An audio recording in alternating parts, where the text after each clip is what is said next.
Ok, bueno, la semana pasada dividíamos el ataque que Satanás hace dependiendo de quién se trate.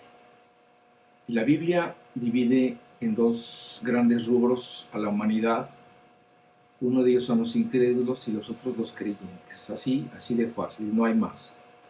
Y decíamos que el trabajo de Satanás en los incrédulos era precisamente el hecho de evitar que se acercaran a Dios, que conocieran su plan de salvación, que pudieran tener una relación con Dios. Este es el objetivo principal de Satanás en contra de los incrédulos. Ahora, como Satanás no puede evitar que una persona se convierta,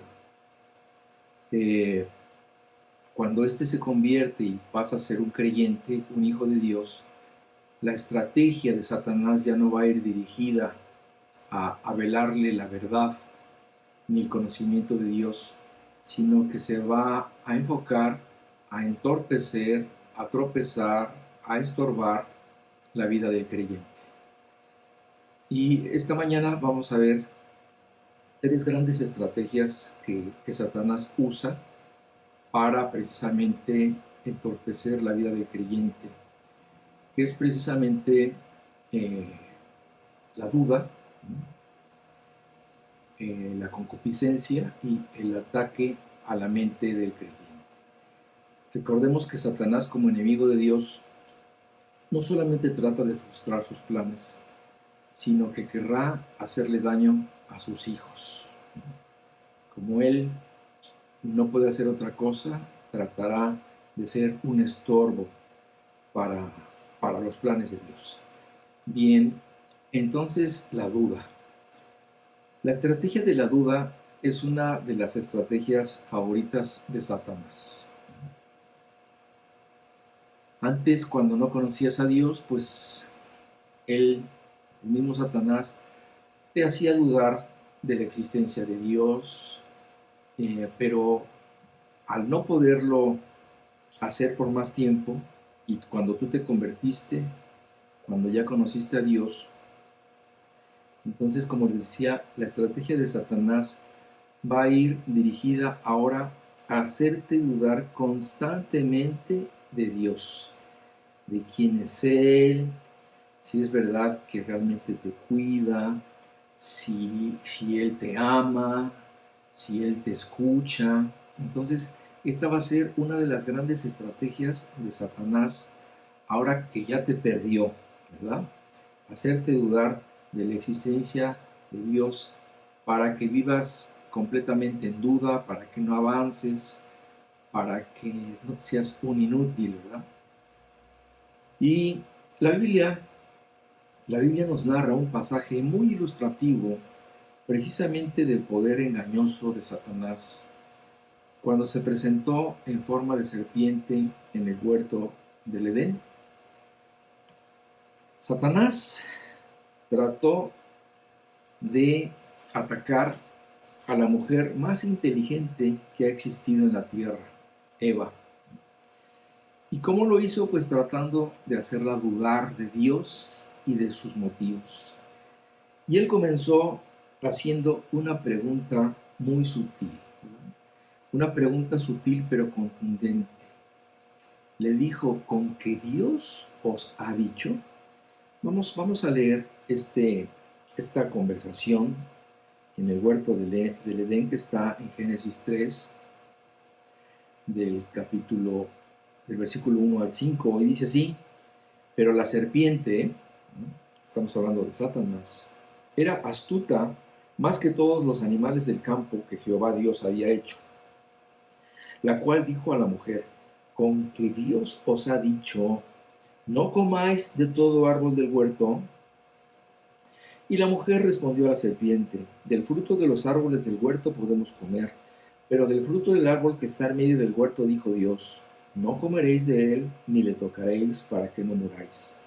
Entonces la serpiente dijo a la mujer, no moriréis, sino que sabe Dios que el día que comáis de él, serán abiertos vuestros ojos, y seréis como Dios, sabiendo el bien y el mal. Aquí prácticamente Satanás le dijo, no, mujer, así no es la cosa, tú has entendido mal, ¿verdad? Y la puso a girar. La duda precisamente hizo que Eva cambiara su perspectiva con respecto a Dios. Empezó a dudar de quién era Dios. Lo empezó a ver como un mentiroso, como un ser egoísta que no quería compartir algo con ellos, ¿no?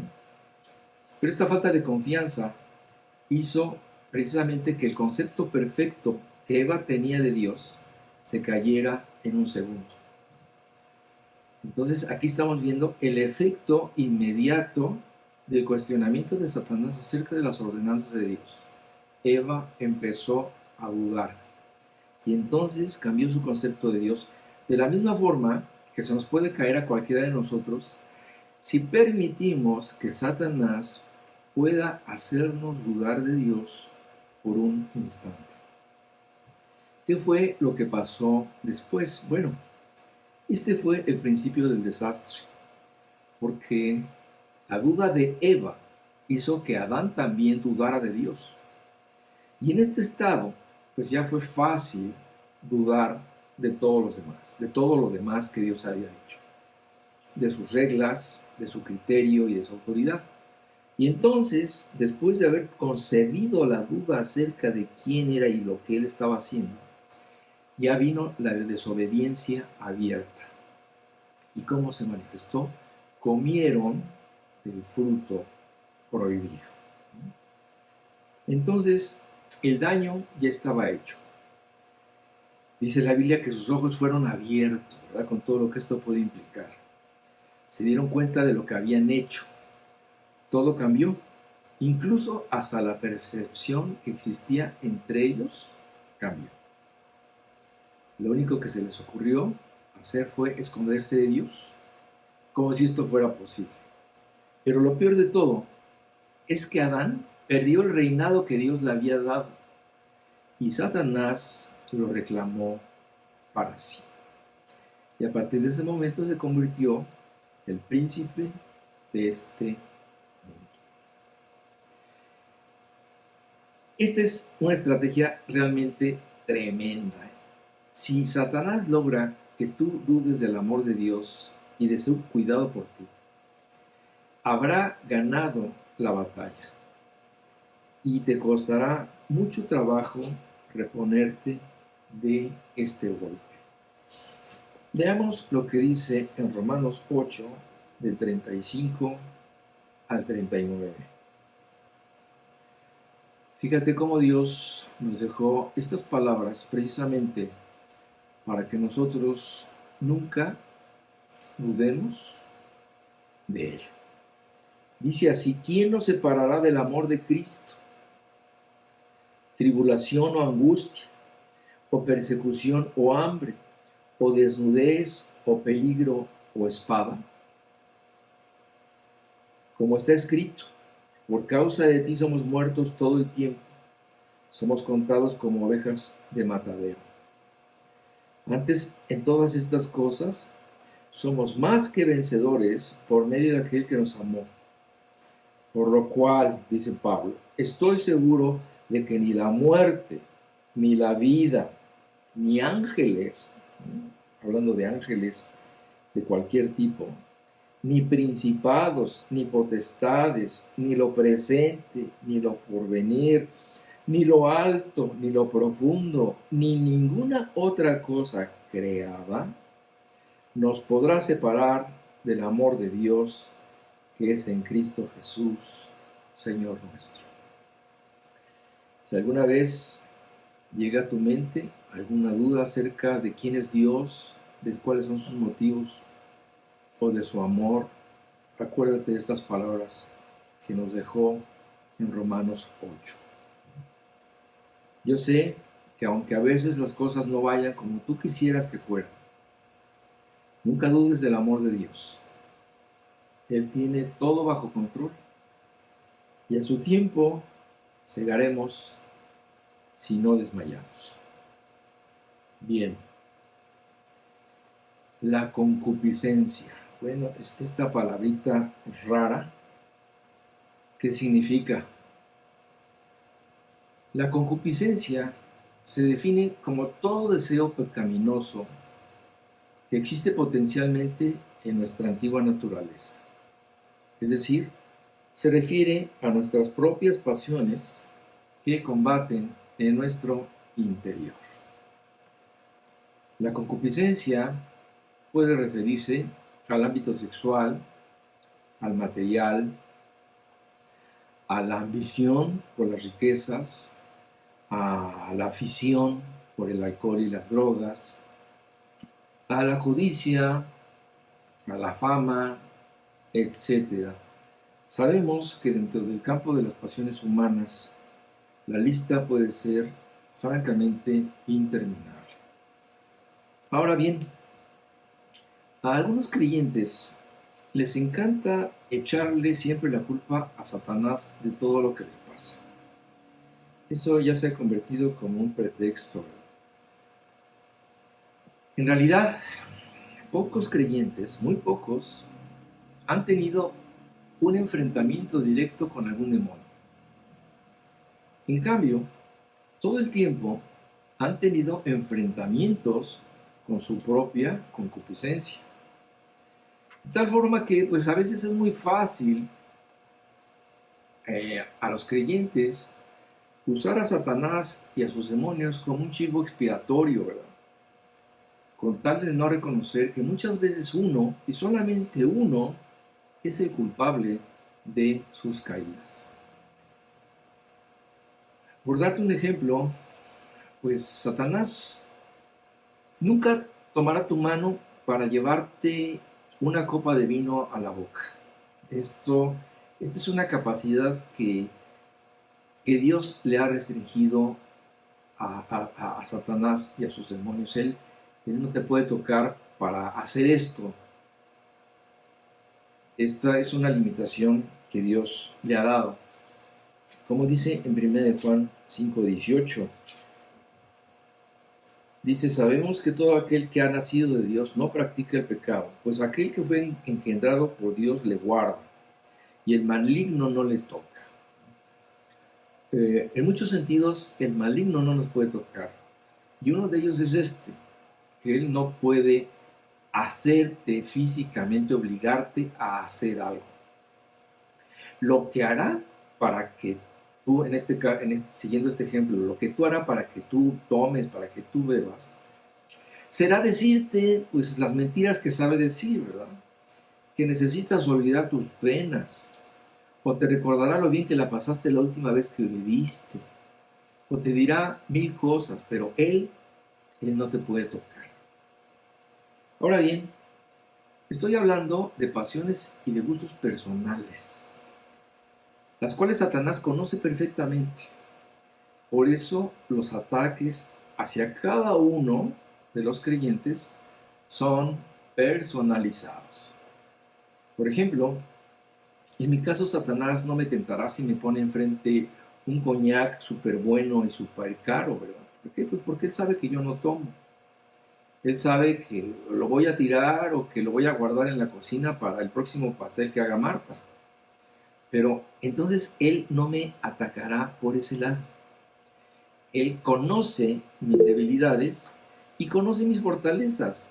Así que cada ataque que Satanás inicie contra alguien será un ataque personalizado de acuerdo a las debilidades, a las tendencias, a la concupiscencia de cada uno en lo personal.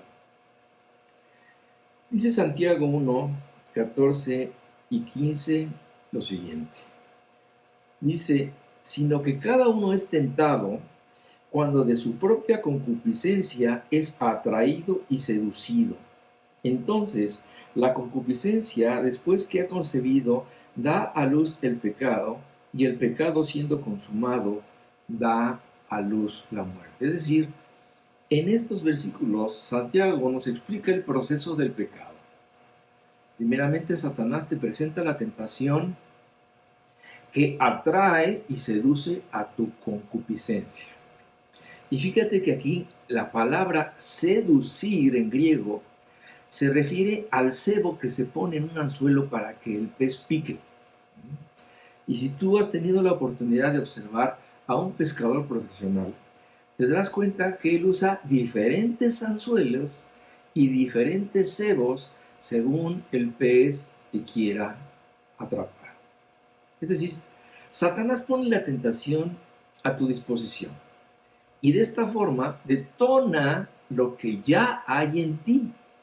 Es decir, él lo alienta, lo facilita, pero es de acuerdo con tus propias pasiones, porque la concupiscencia de cada uno es diferente.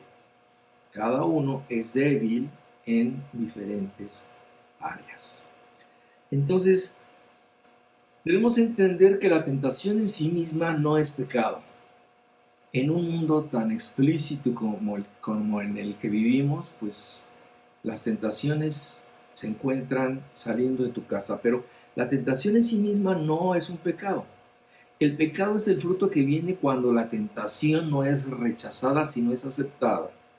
Entonces, como explica Santiago, la concupiscencia lo concibe, la acepta, la sigue y da a luz el pecado. Y el pecado, termina diciendo Santiago, da a luz la muerte. Esto es, da como consecuencia la ruptura de la comunión con Dios. El punto clave, el punto decisivo está en rechazar la tentación en el momento en que se presente. No importa que la carnada sea muy atractiva. Si el pez no huye de ella, se acercará, empezará a curiosear, ¿verdad? Y estando cerca, lo más probable es que se la coma. Y entonces dejará de ser un pez y se convertirá en un atrapado, ¿verdad? En un pescado. Recordemos a José. Cuando fue tentado por la mujer de Potifar, cuando nos cuenta la Biblia que todos los días esta mujer echaba el anzuelo, José trabajaba para Potifar. Él estaba al cargo de todas sus cosas. Él tenía todas las libertades. Potifar había puesto toda su confianza en José. Pero la mujer había puesto los ojos en José, la mujer de Potifar. Y todos los días esta mujer estaba presta para echar el anzuelo. Un día se presentó la oportunidad perfecta. La celada estaba puesta cuando estaban los dos solos en la casa. Y dice en Génesis 39, del 10 al 12, que la mujer aprovechó la oportunidad y se fue con todo contra José. Dice así el versículo 10 al 12. Está hablando de esta mujer, ¿verdad? De la esposa de Potifar. Dice, hablando ella a José cada día y no escuchándola él para acostarse al lado de ella, para estar con ella. Aconteció que entró él, José, un día en casa para hacer su oficio, y no había nadie de los de casa allí. Y ella lo asió por su ropa, diciendo, duerme conmigo. Entonces él dejó su ropa en las manos de ella y huyó y salió. Quizás la salida de José no fue muy elegante, ¿verdad? Pero fue muy efectiva. Más vale aquí corrió y no aquí murió. José huyó y salió, no porque no le gustaran las mujeres. Cualquier otro quizás se hubiera quedado, pero él sabía que tenía un compromiso con Dios y que este compromiso era mayor que su concupiscencia. Resistió la tentación y salió corriendo de ahí. Si él hubiera dudado un segundo, si él hubiera contemplado la belleza de esa mujer, habría caído. Habría dejado de ser José para convertirse en Sansón, aquel hombre que nunca fue capaz de negarse la tentación y a quien nunca le importó profanar su nazareato y el templo de Dios que es su propio cuerpo. Así lo dice precisamente Pablo en 1 Corintios 3, 16 y 17. Nos recuerda esta verdad. Nos recuerda que nosotros, como creyentes, somos el templo de Dios. Dice Pablo, ¿no sabéis que sois templo de Dios y que el Espíritu de Dios mora en vosotros? Si alguno destruyera el templo de Dios, Dios le destruirá a él, porque el templo de Dios, el cual sois vosotros, santo es. Y en el 6:19 dice, ¿o ignoráis que vuestro cuerpo es templo del Espíritu Santo, el cual está en vosotros, el cual tenéis de Dios y que no sois vuestros? Es fácil olvidar esta verdad. La tentación entra en forma de pensamiento.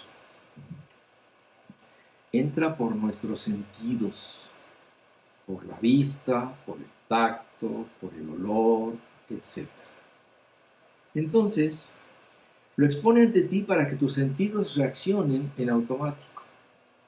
Por eso es importante tener cuidado a qué expones tus ojos, qué es lo que lees, qué es lo que ves, qué es lo que escuchas, con quién andas, dónde te metes.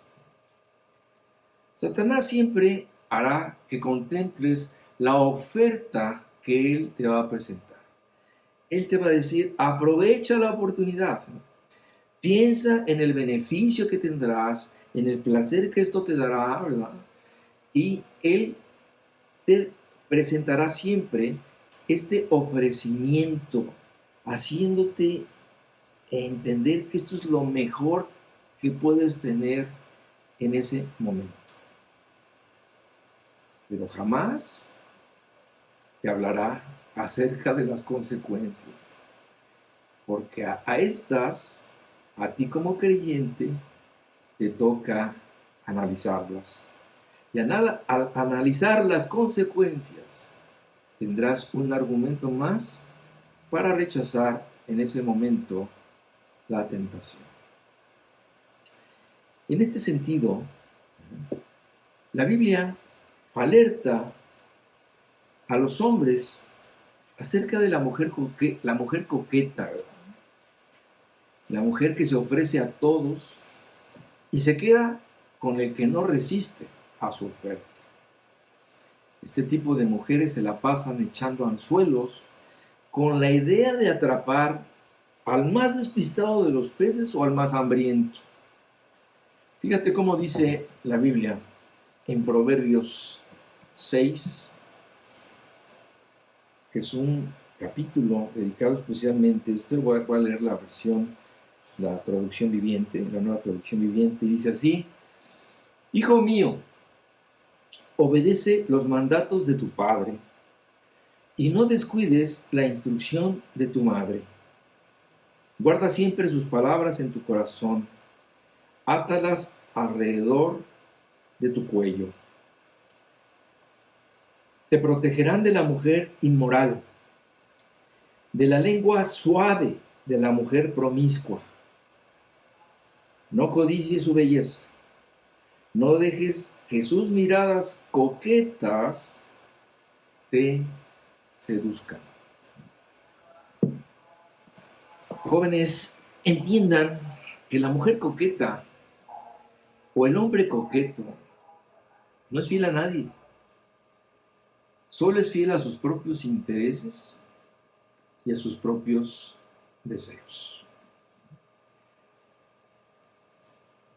En resumen, sobre este punto de la concupiscencia, Satanás no va a producir en ti codicia, lujuria, envidia, orgullo o engaño. No. Él no lo puede hacer. Él solo tratará de detonar lo que ya tienes en tu interior, de acuerdo con tus propias pasiones. Por esta razón, no te hagas el valiente ni te expongas a tus debilidades. Fíjate lo que dice en Marcos 7, del 21 al 23. Dice una gran verdad que reafirma esto que te acabo de decir. No es que Satanás produzca en ti algo, sino que simplemente saca lo que ya tienes adentro. Dice, porque de dentro del corazón de los hombres, ahí está, salen los malos pensamientos, los adulterios, las fornicaciones, los homicidios, los hurtos, las avaricias, las maldades, el engaño, la lascivia, la envidia, la maledicencia, la soberbia, la insensatez. Todas estas maldades de dentro salen y contaminan al hombre. Entonces, nunca olvides que tu peor enemigo eres tú mismo. Ok, vamos a ver la tercera cuestión como campo de ataque de Satanás, que es precisamente la mente. Hemos de entender que cuando tú lees la Biblia, los términos mente y corazón se usan en forma indistinta, ¿verdad? A veces se dice mente, corazón, corazón en el entendido de, no de la víscera en sí misma, ¿verdad? Sino de aquel receptorio de las cosas, de las emociones, de los deseos. En ese sentido, también la Biblia, por ejemplo, usa en forma intercambiable los términos alma y espíritu, pero hago esta aclaración porque en algunos versículos que vamos a leer, a veces dice alma, ¿verdad? A veces dice corazón, a veces dice mente, pero se usan en forma indistintamente. Bueno, una de las áreas donde Satanás se encuentra muy a gusto trabajando es en la mente del hombre. Tu mente es el gran objetivo de Satanás. Si él conquista tu corazón o tu mente, entonces conquistará todo lo demás.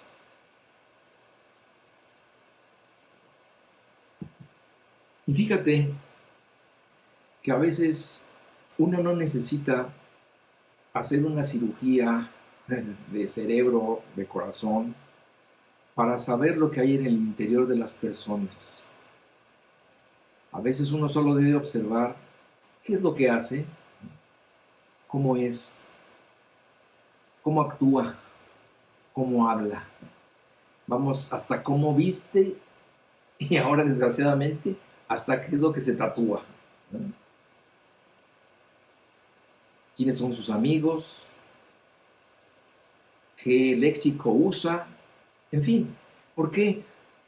Porque lo que hay en su corazón se refleja en su forma de vivir, en sus actos, en su forma de hablar, en su forma de ser, y sus pensamientos reflejan precisamente lo que hay en su mente. Dice precisamente la Biblia en Proverbios 23:7 lo siguiente. Dice, porque cuál es su pensamiento en su corazón, tal es él. Es decir, como es una persona en lo exterior, es porque este es el reflejo de lo que hay en su interior. Y obviamente los pensamientos conllevan a una acción. Así que es bien importante que entiendas esto, que tú no puedes permitir que tu mente sea un nido de malos pensamientos, porque estos solo estarán esperando la oportunidad para concretarse, para salir a luz, para salir del corazón donde ya anidan. Toda persona que roba, miente o adultera es porque ya había concebido antes en su mente la posibilidad de hacerlo. Y cuando tuvo la oportunidad, pues lo hizo. Como les decía hace rato, los medios de comunicación no ayudan para nada. La televisión, la propaganda en redes, la música, el cine, se presentan todos los días delante de nuestros ojos para que consumamos su mensaje. Por supuesto, la mayoría no son pensamientos positivos, ¿verdad? No son mensajes que eleven el espíritu del hombre, sino todo lo contrario. Están hechos precisamente para alimentar las pasiones más primitivas del ser humano. La otra vez platicaba yo con una sobrina y me decía que ella no veía los noticiarios, ¿verdad? Porque le hacían sentirse mal y la deprimían. Y a mí me pareció pues una decisión muy sana. Hoy en día, el gran porcentaje de todas las noticias son de nota roja. En vez de decir las cosas buenas, yo quisiera un noticiario que nada más dijera puras cosas buenas, que no pasaran nada que exaltara lo peor y lo más bajo de la humanidad, pero pues no existen. Así que me pareció una decisión sabia de no estarse contaminando con este tipo de cosas. Si tú no tienes cuidado con todo este bombardeo de información que recibes, tarde o temprano te afectará, si no es que ya te afectó. Yo creo que la mayor evidencia de que alguien ya está afectado es la pérdida de sensibilidad ante todos los desastres que se exhiben. Mucha gente ya se acostumbró, ya nada le sorprende, ya no hay esa indignación, ¿verdad? Que a lo mejor existía por alguna infamia, por alguna injusticia, y parece que ya todo se tiene que tolerar. ¿A dónde voy con esto? Que nosotros somos agentes receptivos, ¿verdad? Como explicaba en alguna ocasión, nosotros poseemos sentidos que son los que nos conectan con este mundo físico. Estos sentidos que tenemos precisamente son sensuales en el sentido de que te hacen sentir y es lo que te conecta con el mundo que te rodea. Así que debemos defendernos contra el bombardeo de que hay específicamente contra nuestras mentes. Y debemos poner nuestros filtros, porque si no los pones tú, nadie los va a poner por ti. Tú debes ser quien decida qué ves, qué lees, qué escuchas, porque es la única forma de guardar tu corazón. Leía otra vez que en la cárcel estadounidense de Guantánamo, una de las torturas que infringían en contra de los presos era ponerles música de diferentes tipos, a veces la misma pieza, las 24 horas, sin interrupción y a todo volumen. Esto que podía parecer algo inofensivo, volvía loca a la gente. ¿Por qué? Porque no le permitía pensar en nada. ¿Verdad? Tú eres libre de escoger lo que va a entrar a tu mente, ¿verdad? Tú no estás en Guantánamo. Porque aunque no seas consciente, te afectará. La gente no sabe que al entregar su mente, ya entregaron a su enemigo lo más preciado que tenían. Así que nadie va a guardar tu mente y tus pensamientos más que tú. Tú eres libre y tienes la capacidad de decidir lo que aceptas o lo que no vas a aceptar. Sí, yo sé que ahorita no va a faltar el valiente, ¿verdad? Que va a levantar la mano y va a decir, no, yo aguanto. En mí no pueden influir tan fácilmente. ¿Y sabes qué? Esto es lo peor que puedes hacer. Porque entonces, pues tú a lo mejor le vas a poder dar permiso a la pornografía, a escuchar cualquier clase de música tan indecente que se escucha en estos días. Te vas a dar el permiso de ir a donde sea, a hacer lo que quieras. Al fin, según tú, eres muy fuerte y aguantas. Pero esto es imposible. Quieras aceptarlo o no, esto te va a afectar. Fíjate cómo dice Proverbios 6, 27 y 28. Este versículo es impresionante en cualquier aplicación que le quieras dar. Dice, ¿tomará el hombre fuego en su seno sin que sus vestidos ardan? ¿Andará el hombre sobre brasas sin que sus pies se quemen? No, nadie puede hacer esto sin ser afectado. Y mira, si tú piensas lo contrario, ya caíste en la trampa. Porque aceptar tu fortaleza o hacerte o presumir tu inmunidad es hacer que bajes la guardia, ¿no? Hacer que bajes tu defensa, hacer que dejes de luchar.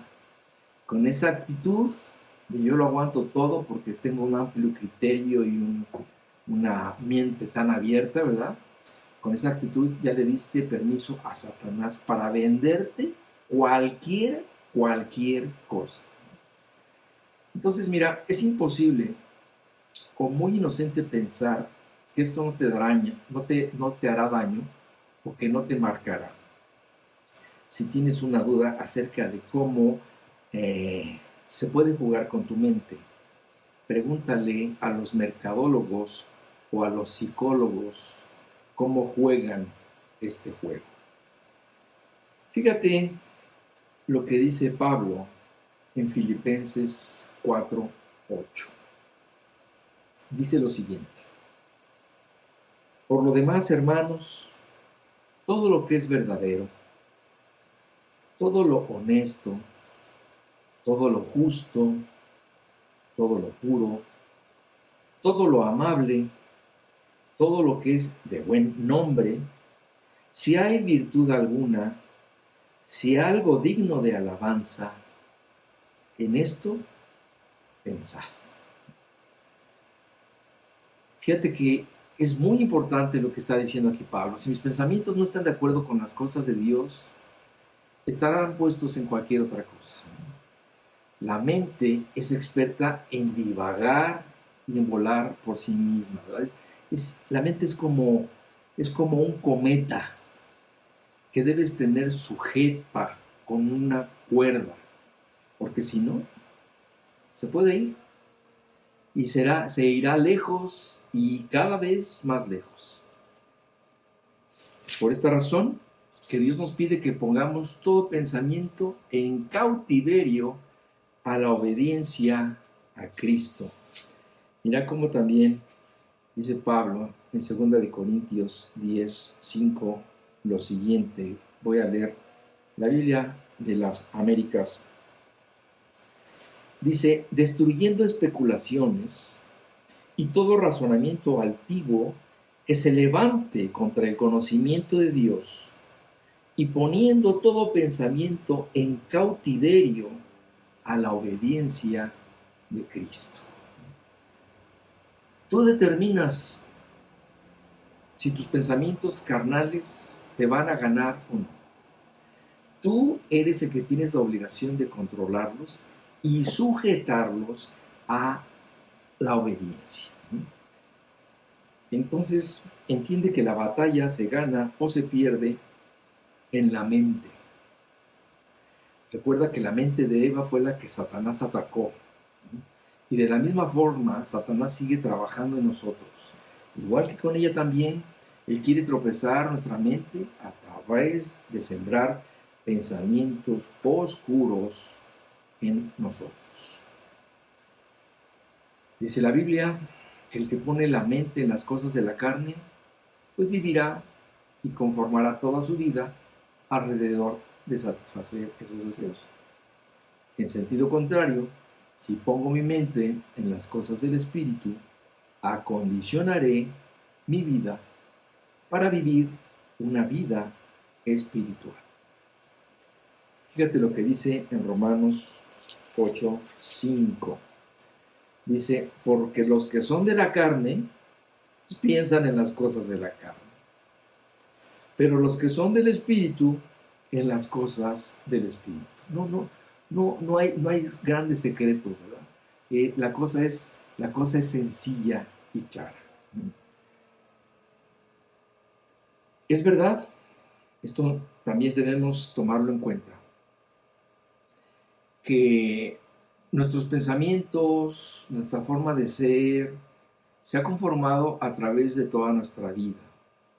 Todos llegamos a Cristo con una mente equivocada, ¿verdad?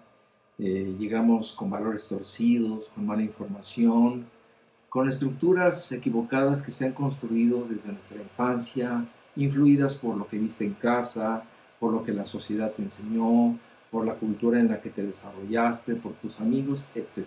Yo sé que todo esto contribuyó para formar lo que eres tú.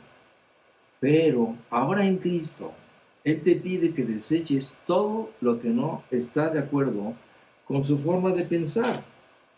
Y fíjate cómo lo dice Romanos 12:2. Dice, no os conforméis a este siglo, es decir, no se conformen a la forma de pensar de este mundo, sino transfórmense por medio de la renovación de vuestro entendimiento, para que comprobéis cuál sea la buena voluntad de Dios, agradable y perfecta. Es decir, este versículo nos habla de un proceso, nos habla de un trabajo de depuración propia, de un trabajo personal, porque nadie cambia de la noche a la mañana. Por un lado, te dice que ya no conformes tu vida a este siglo, este es dejar de imitar las conductas y costumbres de este mundo. Y por otro lado, te dice que dejes que Dios te transforme en una persona nueva al cambiarte tu forma de pensar. Aquí te das cuenta del por qué unos creyentes viven más parecido a un incrédulo que a un hijo de Dios. ¿Por qué? Porque nunca le han permitido o le han permitido muy poco a Dios que los transforme. Viven en rebeldía, son arrogantes y orgullosos. Según ellos, bajo su propia perspectiva, están bien, pero para Dios no se han convertido en lo que deberían de ser. Y sí se han convertido en el peor estorbo para el crecimiento espiritual de ellos mismos. Son ese tipo de creyentes que siempre tienen dudas acerca de Dios, que no han aprendido a andar por fe, están constantemente en una lucha contra sus propias pasiones y contra su mente. Se les hace difícil, por no decir imposible, detectar la guía y la voz de Dios. Y luego por eso andan diciendo que Dios no los escucha. Por el contrario, si tú cedes tu voluntad a Dios, si vives en la palabra y en la obediencia, el proceso de transformación se convierte en algo natural. Conforme pase el tiempo, en tu vida se verá la mano de Dios. Y cada día que pase, te verás más lejos de tu viejo hombre y de lo que eras antes. ¿Cuál es la conclusión? Desgraciadamente algunos no se han dado cuenta de que el tiempo está pasando muy rápido. Cada día envejecemos un día más. Y cada día el mundo se vuelve un lugar más incierto y peligroso. Aún así, muchos le siguen apostando todo a él. Siguen poniendo la esperanza en que las cosas cambiarán. Pero recuerda que este mundo está sentenciado a muerte y destrucción. Con este pensamiento, siguen posponiendo su entrega a Dios, siguen posponiendo su comunión con Dios para tiempos mejores, que quién sabe cuándo llegarán. No se han dado cuenta que ahora es el tiempo aceptable, que ahora es el día de salvación. Es verdad que a los hombres de Dios siempre se les acusó de amargados alarmistas. ¿Pero sabes por qué? Porque ellos veían el tiempo con la brevedad con la que la ve Dios. Y por eso, uno de ellos, Pablo, decía lo siguiente, y con esto termino. Decía lo siguiente en Romanos 13, del 12 al 14. Fíjate qué palabras, te dejo estas palabras para que las medites. Dice, la noche está avanzada. Es decir, aquí Pablo está hablando de que los tiempos ya están muy avanzados. La noche está avanzada y se acerca el día. ¿El día de qué? El día del final. Desechemos, pues, las obras de las tinieblas y vistámonos las armas de la luz. Andemos como de día, honestamente, no en glotonerías y borracheras, no en lujurias y lascivias, no en contiendas y envidia, sino vestidos del Señor Jesucristo. Y no proveáis para los deseos de la carne. Bueno, que Dios te bendiga. Maranata.